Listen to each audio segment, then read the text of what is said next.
সাধারণ মানুষের মধ্যে কানে শোনার সমস্যা এবং সেই সম্পর্কে যতটা অ্যাওয়ারনেস বাড়ানো যায়, সেই জন্য আমরা আজকে এই ওয়াকাথন বা পদযাত্রায় সামিল হয়েছি।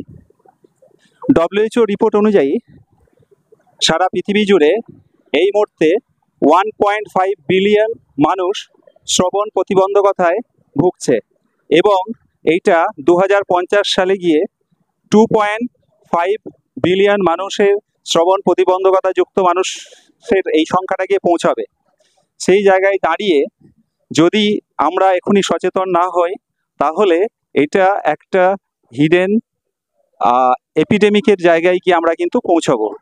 এবং এই কারণে সারা পৃথিবী জুড়ে universal newborn hearing screening protocol মানা হয় এবং এই প্রোটোকল অনুযায়ী প্রতিটা বাচ্চা যারা জন্মগ্রহণ করছে, জন্মর পরে এবং হসপিটাল থেকে ডিসচার্জের আগে তাদের শ্রবণ পরীক্ষা বা হিয়ারিং স্ক্রিনিং ম্যান্ডেটারি, যেটা সমগ্র ডেভেলপড কান্ট্রিতে যে স্ক্রিনিংয়ের রেট মোর দ্যান 98%, সেই স্ক্রিনিংয়ের রেট আমাদের ভারতবর্ষে 5 থেকে 15%-এর জায়গায় আমরা দাঁড়িয়ে আছি। এইটাকে আরও যদি না বাড়ানো সম্ভব হয়, তাহলে যে বার্ডেন অফ হিয়ারিং ডিসেবিলিটি, সেটা আমরা কমাতে পারবো না।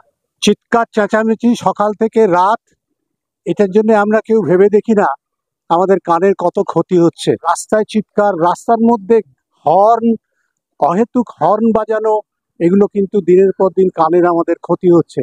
সুতরাং আজকের দিনে আমাদের একটা বাণী হচ্ছে যে সমস্ত লোক গাড়ি চালাচ্ছেন অহেতুক হর্ন দেবেন না। Headphone abuse nowadays has increased a lot because of work from home and computer related activities.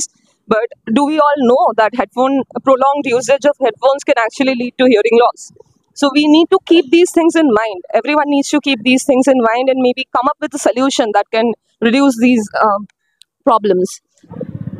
আমার ছেলে অদৃশ্যাও যে বিগত 5 বছর পর্যন্ত একদমই না শুনেই কাটিয়েছে। তার শ্রবণ ক্ষমতা প্রায় হারিয়ে গিয়েছিল জন্মের পর থেকেই। তারপর তাকে আমরা অনেক চেষ্টা করে ডক্টরদের সহযোগিতায় ককলিয়ার ইমপ্ল্যান্ট করার পর আমার ছেলে আবার নতুন করে তার শ্রবণ শক্তি ফিরে পেয়েছে। মানে মা বাবা হিসেবে তো খুবই ভালো লাগে আমাদের, যে আমার সন্তান আর বাচ্চার মতন শুনতে পাচ্ছে, কথা বলছে। ভেঙে পড়ার মতন কিচ্ছু নেই। প্রথমে সত্যি বাবা মা হিসেবে খুব খারাপ লাগে, তো অনেক মানে একটু ছোটাছুটি করলে, একটু ঠিক জায়গায় যেতে পারলে আপনার সন্তানও আমাদের সন্তানের মতন অনেক কিছু করতে পারবে জীবনে।